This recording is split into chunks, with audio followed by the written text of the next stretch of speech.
Good morning and welcome to Temple Buddhist Center's Sunday meditation service. My name is Dave and I'm honored to be of service this morning.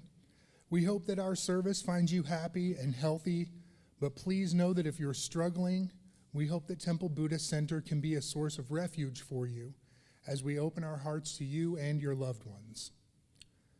Let's begin this morning with some conscious breath work, taking a few moments to ground, to experience the body, and to breathe together. Conscious breathing is where you seal the mouth, breathe deeply through the nose, pause for a moment, and then release slowly so the exhale is longer than the inhale. Let's begin. Breathing in, pausing just a moment, feeling the fullness of the lungs, and releasing slowly. And as you release, checking in with the body, just being aware of what is present and alive in the body right now. The second conscious breath, pausing just a moment, ventilating this precious human form, and releasing slowly. And as you release, see if you can release any worry or concerns from the week. All the energy of doing, going, striving, accomplishing.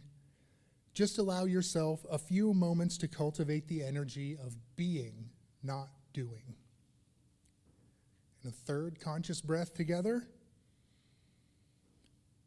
Holding for just a moment. Releasing slowly. And as you release, taking time to invite into your awareness the present moment, fully arriving in the here and now. Here at Temple Buddhist Center, we like to begin our service with a chant. Chanting is an integral part of every tradition, and it's not about being a singer. It's about having a voice. And Victor will explain our chant today. Thank you very much, Dave. Good morning, everyone. Our chant today is Om Ami Dewa Ze. Om Ami Dewa Ze. And in the Buddhist tradition, this chant is the chant that enhances compassion. Compassion for all beings in all places. And as the Buddha said, if your compassion does not include yourself, it is incomplete. And so with that, let's take a conscious breath together. And let's begin. Om Ami Dewa Ze. Om Ami Dewa Ze. Om Ami Dewa Ze. Om Ami Dewa Ze. Om Ami Dewa Ze. Om Ami Dewa Ze. Om Ami Dewa Ze. With a smile. Om Ami Dewa Ze. Om Ami Dewa Ze. Once more. Om Ami Dewa Ze.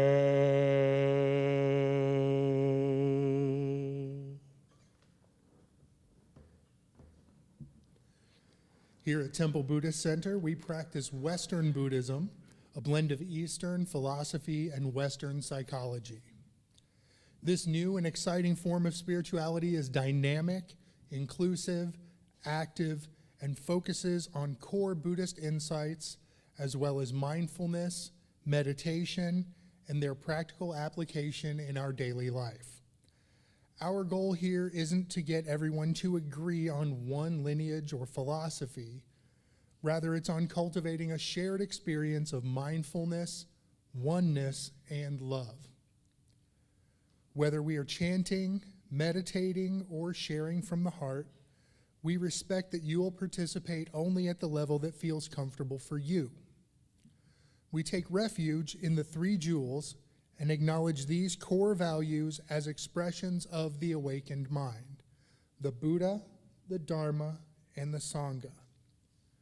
We value awareness of our own Buddha nature as well as the Buddha nature of all beings, allowing a new perspective of this and every precious moment. The second jewel is the Dharma, the truth teachings that release us from fear and delusion and help us to realize the true nature of who we are. And Sangha, our spiritual community, an essential part of growth where we practice the teachings together and support each other along every step of the path. Let's take a moment now to silence any electronic devices and to prepare a meditative environment. And we'll recite the prayer of refuge. We'll recite this together 3 times in honor of the three jewels. Together, in Buddha, Dharma, and Sangha, we go for refuge until fully awakened through the power of generosity, ethics, patience, enthusiastic effort, concentration, and wisdom. For the sake of all beings, may we realize and demonstrate our innate goodness. In Buddha, Dharma, and Sangha, we go for refuge until fully awakened through the power of generosity, ethics, patience, enthusiastic effort, concentration, and wisdom. For the sake of all beings, may we realize and demonstrate our innate goodness. In Buddha, Dharma, and Sangha, we go for refuge until fully awakened through the power of generosity, ethics, patience, enthusiastic effort, concentration, and wisdom. For the sake of all beings, may we realize and demonstrate our innate goodness.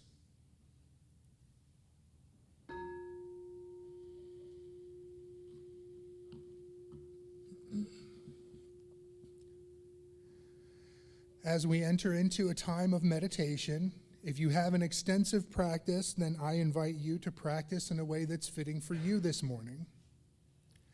If you're new to meditation, we'll begin with an opening dedication.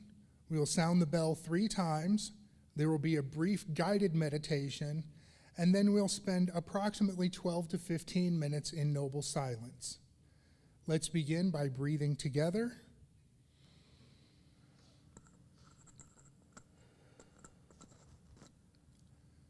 Body, speech, and mind in perfect oneness. I send my heart with the sound of the bell. May the hearers awaken from forgetfulness, transcend the path of anxiety and sorrow, and realize the true nature of who they are.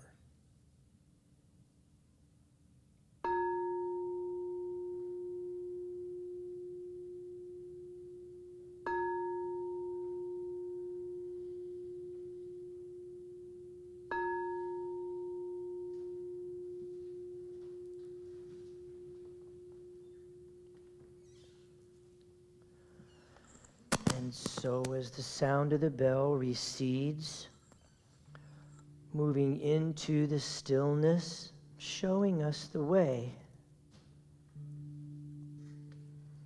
If you need to take another conscious breath or to adjust your posture in any way, please do so, partnering with the body to find a new level of gentleness and ease with every out-breath.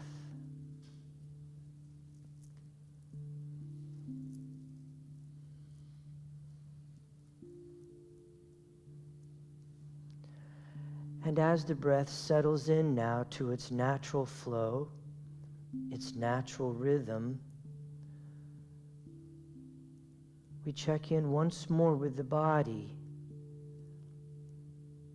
making sure that it is completely at ease and gentle, looking for any points that might be tense or contracted, remembering to release the forehead, unfurrow the eyebrows, unclench the jaw, and the shoulders drop, and the belly softens and releases.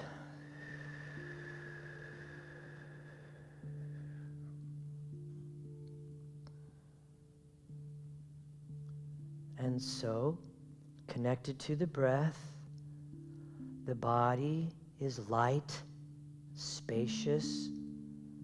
We can bring our awareness now to awareness itself. Noticing when the mind is distracted by a sound, perhaps a noise in the room or voices in the hallway, cars on the street. Noticing when the mind is distracted by a sensation like the feeling of hot or cold or an itch or an ache. And noticing when the mind is distracted by a thought, or perhaps even a string of thoughts. You see, all these things, they come and they go. All these things simply rise and fall. Our practice is to bring awareness to what it is that they rise and fall within. Our practice is to cultivate the knower, not all the things that are known.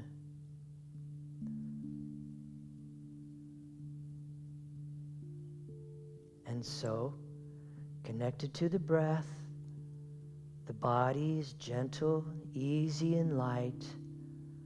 The mind is clear yet receptive to whatever may arise. And the heart is open. We can move now more deeply into our meditation.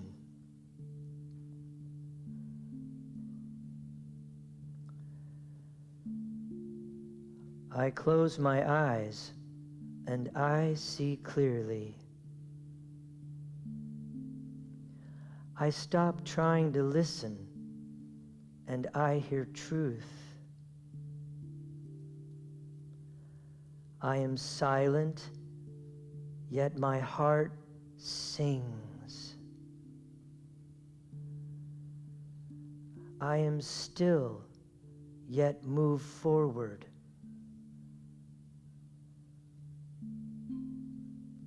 I seek no contact and find union. I am gentle and need no strength. I am humble and remain whole, returning again and again to the breath, returning again and again home.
So I invite you to remain in a meditative state,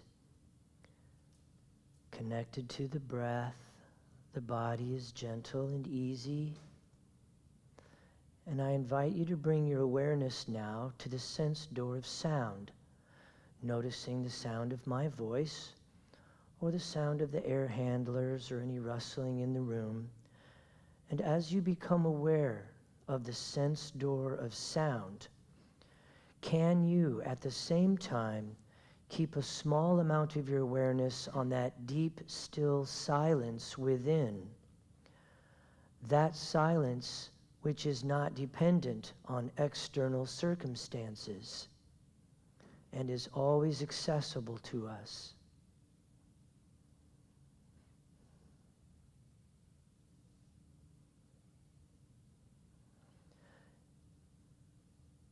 Next, I invite you to bring your awareness to the sense door of touch as you become aware of the feeling of your clothing upon your skin, or the feeling of the chair or the cushion beneath you.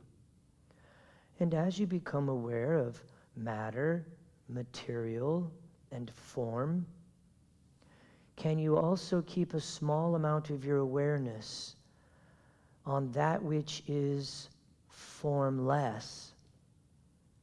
In other words, can you be aware that you are aware? It's like pulling the camera back one step.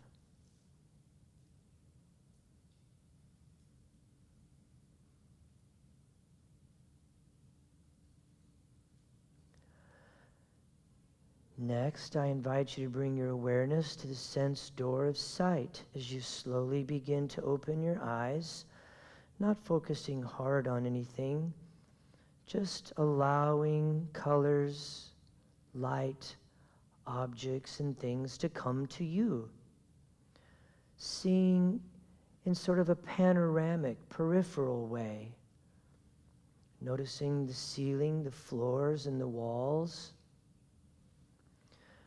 And as you become aware of stuff and things, shapes, can you at the same time also notice the space around them, as if you were looking at a negative photograph?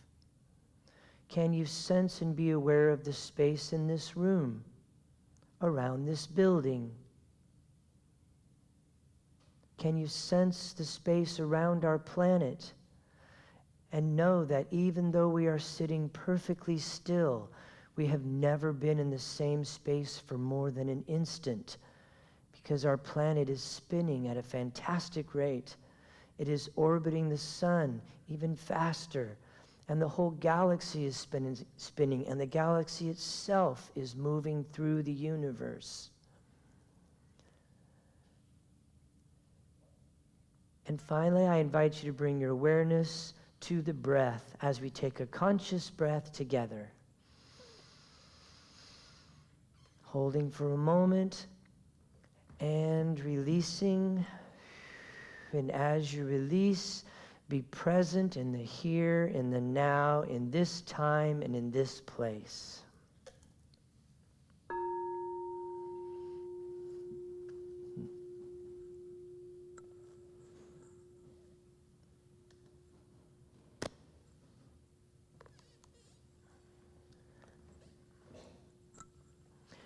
Thank you, Dave. Thank you, Christine.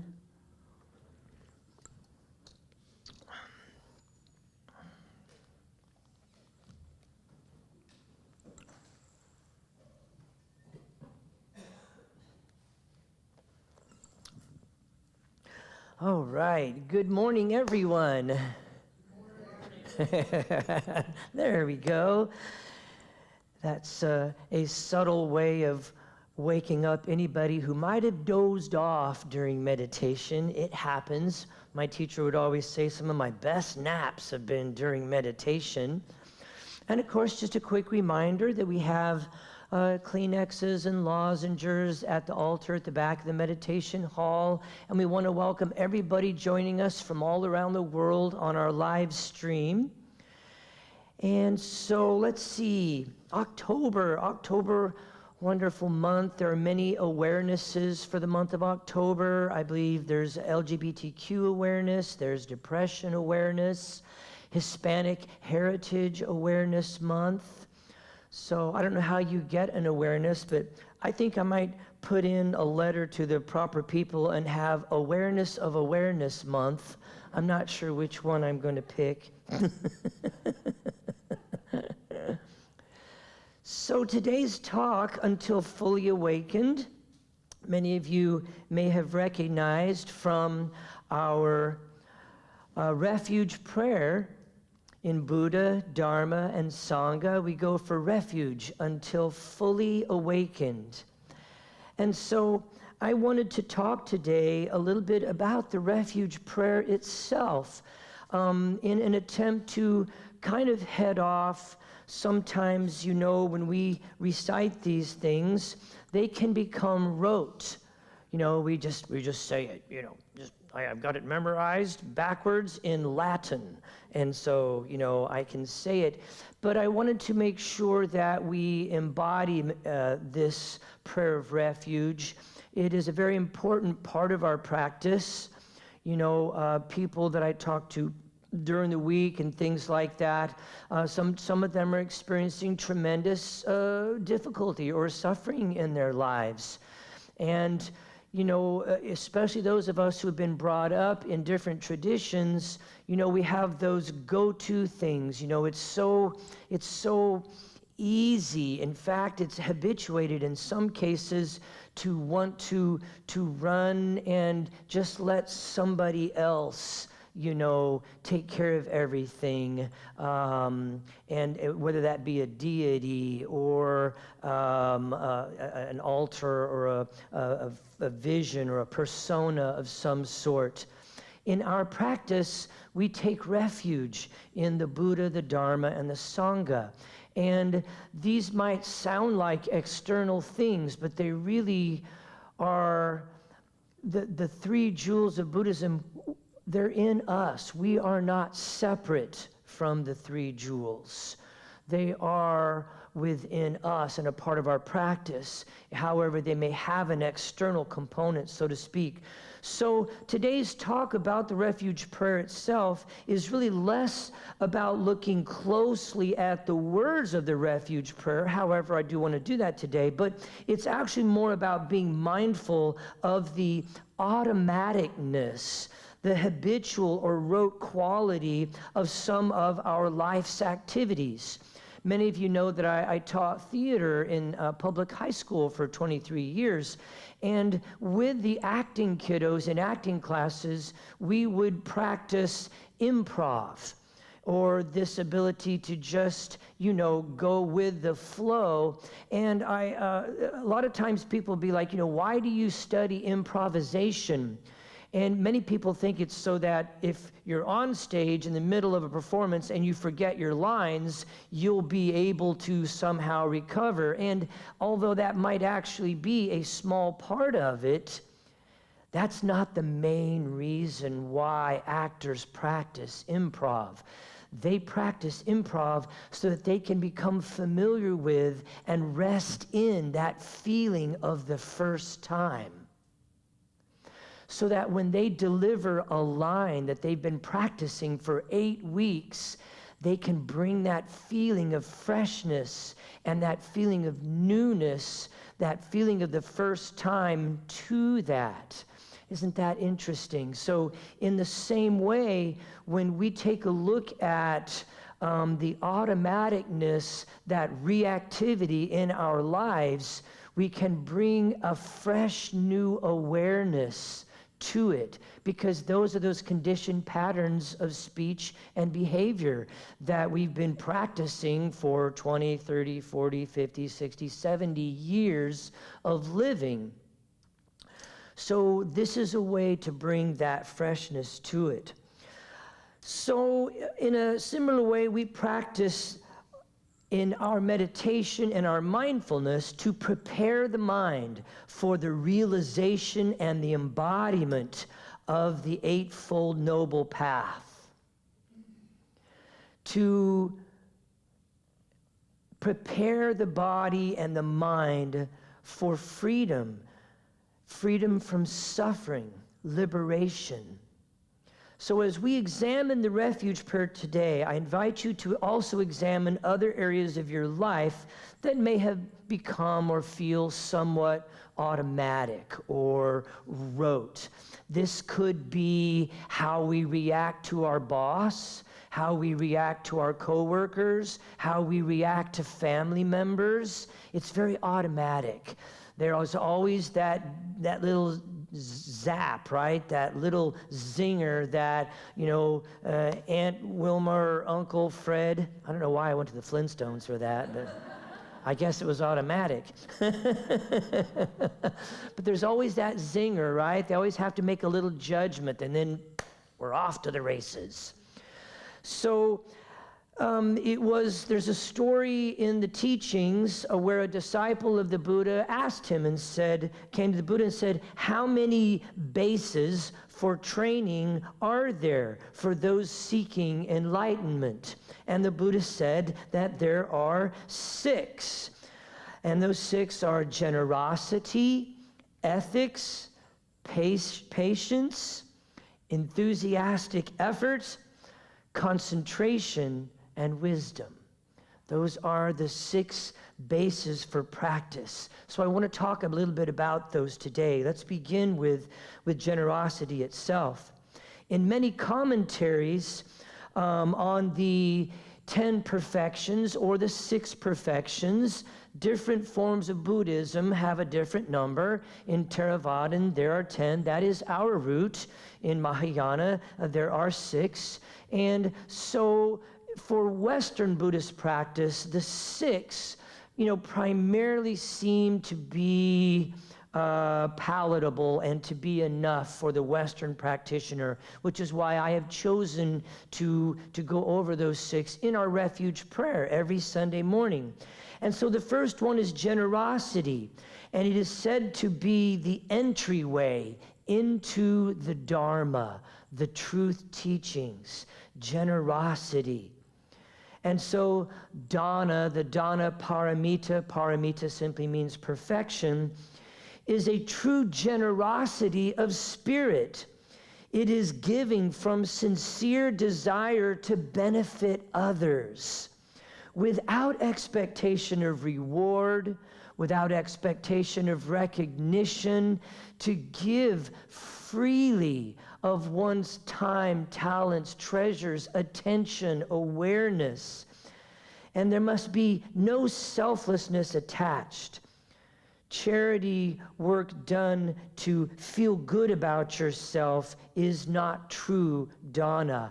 This is a wonderful opportunity to examine in your own life what happens in response to, say, for example, panhandlers. Those who may approach you or who may simply be sitting on the sidewalk and who ask for money. Notice within yourself what goes on. There's all the thoughts. It's good to give to people who are experiencing difficulty. So is your intention in that moment then to be good? Or perhaps there's all the thoughts about, they're not really, they probably got a Mercedes-Benz parked around the corner, or they're just going to use it for drugs and alcohol, all these thoughts. So again, what is the intention that is arising? And so in our practice, panhandlers have been a very interesting source for me to experience true, heartfelt generosity. So in that moment, in just that moment that I am approached, if in that moment it resonates my heart, then I simply reach in and I offer whatever's in my pocket without sitting there counting it all out and trying to gauge just exactly how much I think I need to give to this person, as if there's an accountant keeping books somewhere in this scenario. If in that moment my heart doesn't resonate, then I simply offer a smile and a blessing to this person. And there's no judgment about whether you do or don't. There's no scorekeeping. So this generosity, this opportunity in the moment of experiencing or meeting with a panhandler can be a rich and fertile ground for our own awareness and exploration, self-inquiry. When you give, where does it come from? That is our practice. If it comes from a place that is unskillful, then you're not helping anyone. So learn to purify and release all of that judgment around that. So let's talk about number 2. So this idea of ethics. Buddhist morality is not about unquestioning obedience to a list of rules, to, some written down idea or way that you must behave. Sure, there are precepts that we talk about in Buddhism, and there are people that have taken vows, the refuge vows, or they have taken the 5 precepts. If you really want to go all the way and become a monk or a nun, Doug, I don't know what, there's like 75 precepts or 125 precepts. And so that is just a choice. But for the average daily practitioner, we work with this way of being, and the precepts are basically like training wheels. They guide us until we find our own balance, because within the practice, as we discover our true nature, those precepts and that need to be ethical actually falls away, because when you come from a place of love, do whatever you want to do. There's no need to follow any sets of rules. And so the result of action, often referred to as karma, when we really truly embody karma and we are present with every intentional thought, word, and deed in that moment, then we are aware of our intention and therefore can come from a place of love, come from a place of understanding, because we purify those intentions. My teacher used to talk about, as a practice, noticing the subtle motivation behind any time that you touch someone. Whether that's a pat on the back or you're trying to console someone, notice where that comes from. Is it a need? Is it because you feel uncomfortable that you're consoling this person? When you're trying to tell somebody what a good job they've done, is there a subtle need for them to know that you approve of what they're doing? You have my complete approval. Well done, Padawan. So notice where this comes from. There's the field that we can till for awakening. Next is patience. Patience, tolerance, endurance. It literally means able to withstand. And so it is said that there are 3 dimensions to the ability to endure: personal hardship, patience with others, and the acceptance of truth, the truth of this moment, allowing this moment to be as it is. Remember, the disease of the mind is that the mind always wants things to be different than the way they are. Too boring, too exciting, too warm, too cold, too many people, not enough people, too few people. It's endless.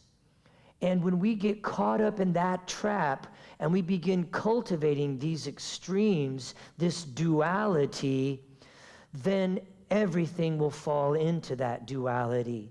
And so patience is one of the perfections and begins with the acceptance of this moment exactly as it is.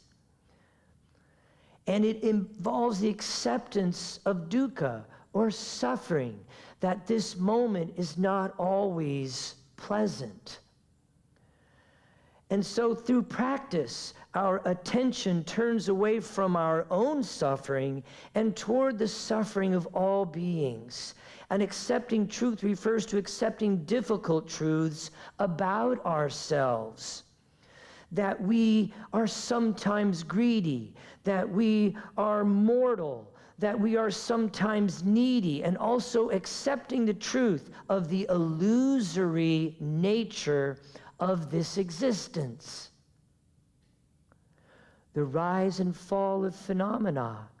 This powerful practice of patience, as we cultivate it in our meditation and simply allow things to come and go, to rise and fall, and as this carries into our mindfulness practice, bringing mindfulness and awareness to our own desire for the things that show up to not show up, and the things that leave to not leave. Clinging, grasping, and avoidance, and bringing patience. And as Zen Master Thich Nhat Hanh says, understanding is love's other name. And so as we bring complete, radical acceptance to this moment and to what arises within us and to the conditioned patterns of speech and behavior that we have cultivated over time, then we learn to love ourselves. We learn to love and accept this moment. And when we awaken to our true nature and we know who we are, we know who everyone is, because we are not separate. So let's take a look at enthusiastic effort, that one that I sometimes like to kind of emphasize on the third time through. This paramita, or virya paramita, the perfection of energy, the fifth of the 10 perfections in Theravadan Buddhism. What is the perfection of energy? So this virya paramita is translated as the perfection of zeal or effort and energy. It also connotes courageous or heroic effort. Its opposites are sloth or torpor or apathy and defeatism. This paramita of enthusiastic effort refers to mental and physical energy. Taking care of your health is a part of this energy.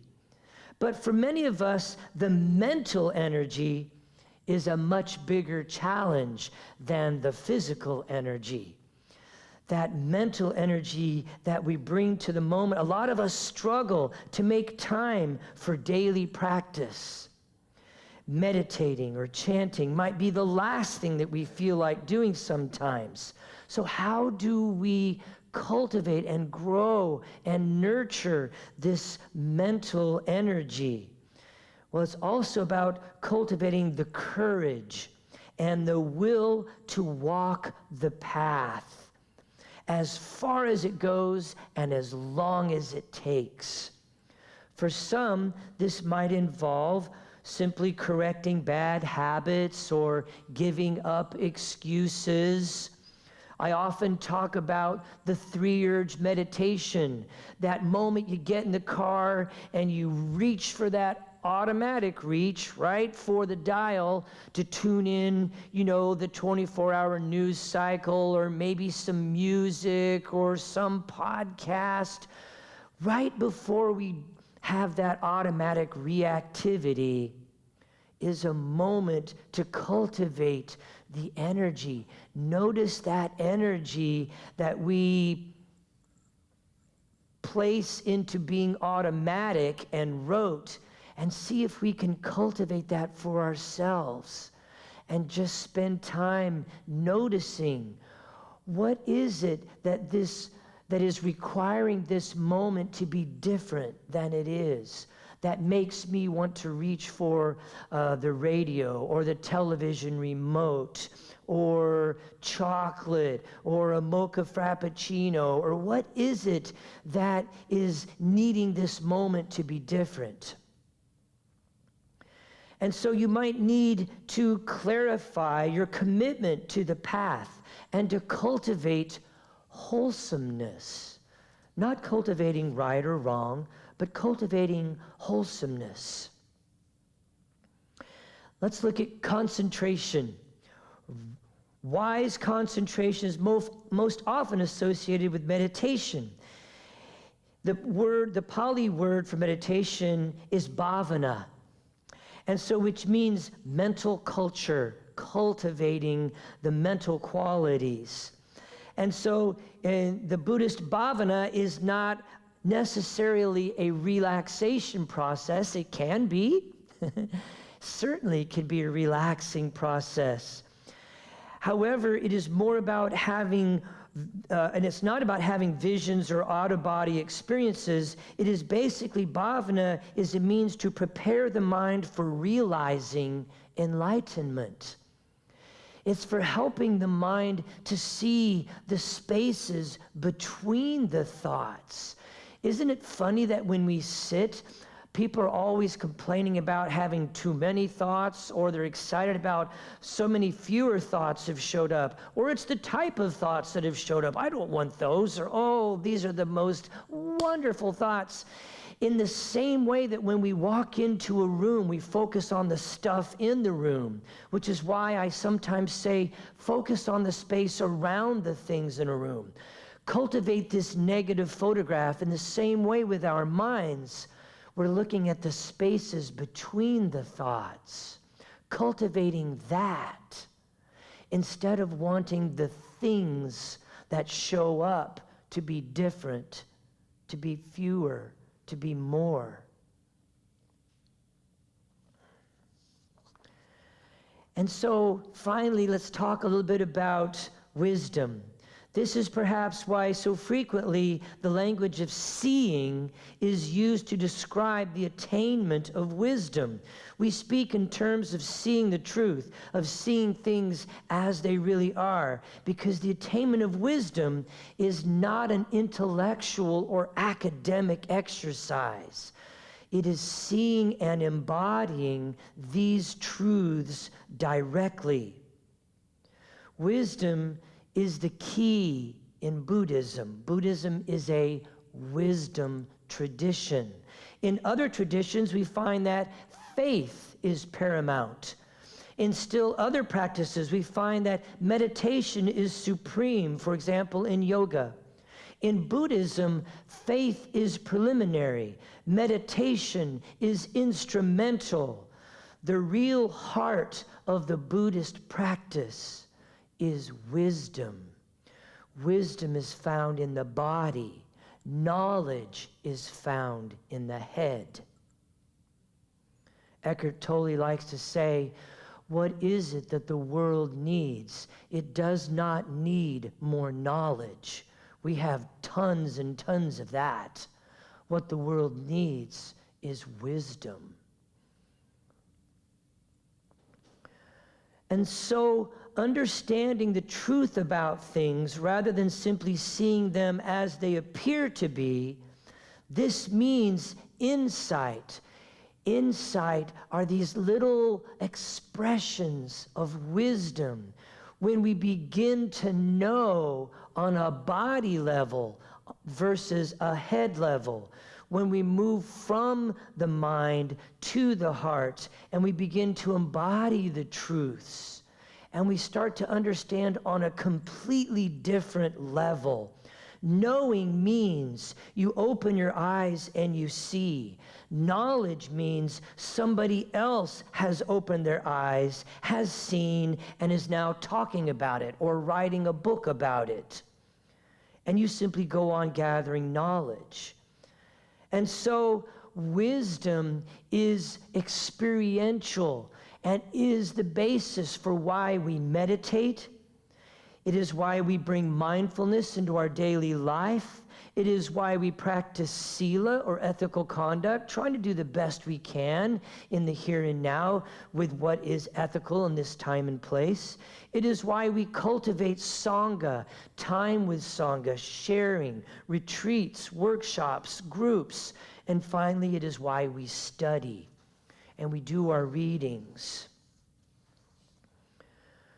And so I'd like to close with this little reading that comes from, I believe this one was from Pema Chodron. When the bodhicitta, or the awakened heart, is strong, it fuels our determination to practice. Deepening concerns for others is a sure antidote to apathy. The path isn't easy, and it is filled with fear, resentment, and doubt. And that's what it means to be human. That's what it means to be a warrior. You go through the process of taking off the armor that you might have had. Some illusion was protecting you from something only to find that actually it is shielding you from being fully alive and fully awake. Then you go forward and you meet the dragon, and every meeting shows you where there is still some armor to take off. Take refuge in the courage and the potential of fearlessness when we remove all the armor that covers our beautiful, perfect awakeness. I honor you, and I honor what you are becoming.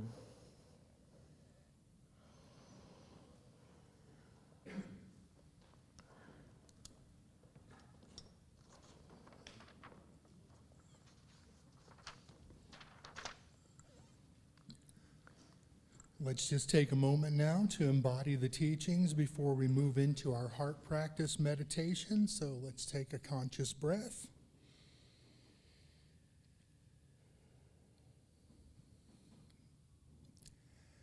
And our heart practice today is a metta, or loving kindness practice. So we'll start.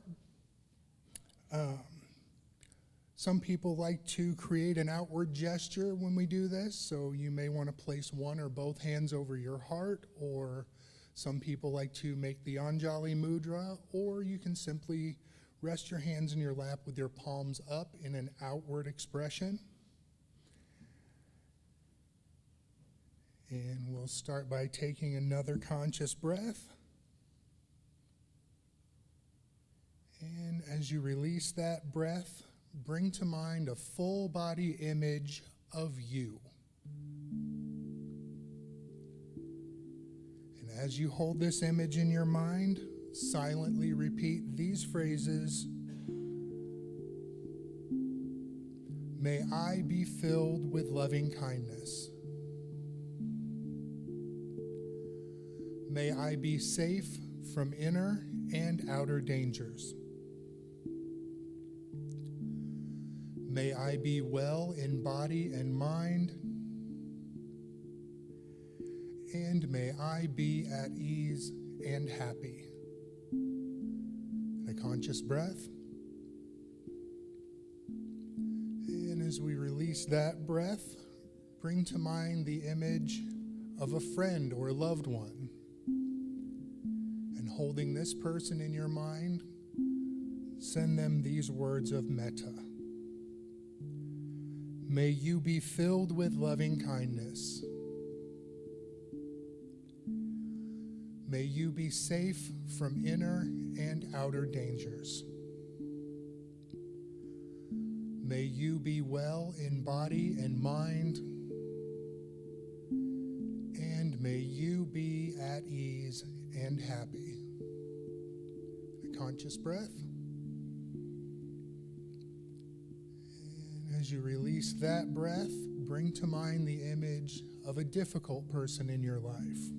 And recognizing that even the most annoying or unskillful or difficult people in our lives still deserve loving kindness. Let's send metta to that person. May you be filled with loving kindness. May you be safe from inner and outer dangers. May you be well in body and mind, and may you be at ease and happy. And a conscious breath. And as you release that breath, bring to mind an image of the whole world, of all the animals and the plants, and don't forget to include yourself. And holding that image in mind, may we all be filled with loving kindness. May we all be safe from inner and outer dangers. May we all be well in body and mind, and may we all be at ease and happy. In a conscious breath, and as you release that breath, open your eyes and smile.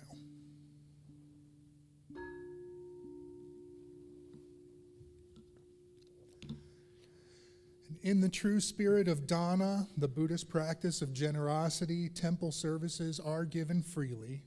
In the same way, if you choose to give, please give with a generous heart, meaning not in return for anything that you've received, but so that others who may seek refuge may find it here in this temple.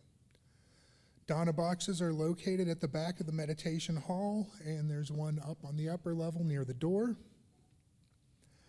And thank you to all of our wonderful volunteers, and thank you to our TBC ambassadors, those who have committed to regular electronic donations. It's not about the amount, it's just that the monthly giving helps us to set a budget here at TBC. If you're interested in becoming an ambassador, just point your camera on your phone at the QR code on the cards and the seat backs in front of you, or you can stop by our website at templebuddhistcenter.com. Thank you to Victor for sharing your wisdom with us today. And thank you to Christine for your beautiful music. And thank you to each and every one of you for sharing your heart and your practice and your time with us here this morning. We certainly are the better for it. And in just a moment, we will put the bodhicitta dedication up on the screen. We will recite that together one time, and then if you can stick around for just a few minutes after we close the service, Victor does have a few announcements. The bodhicitta dedication together. May the pure, brilliant sun of bodhicitta dawn in each and every heart and mind, dispelling the darkness of suffering and confusion unstoppably until all are illumined and awakened. And with our hands together in front of our hearts, let us go forth from this place, entering each moment in innocence, guided by the wisdom of our hearts. And as we open our hands, open our eyes, shine our light into the world, namaste.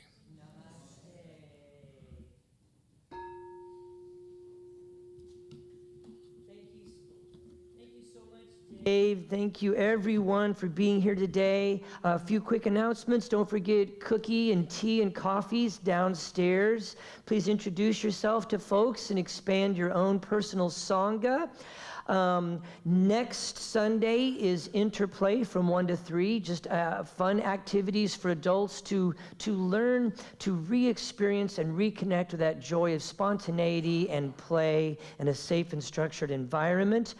Oh, and our Temple Buddhist Center day-long silent retreat is coming up very soon. Registration is open online.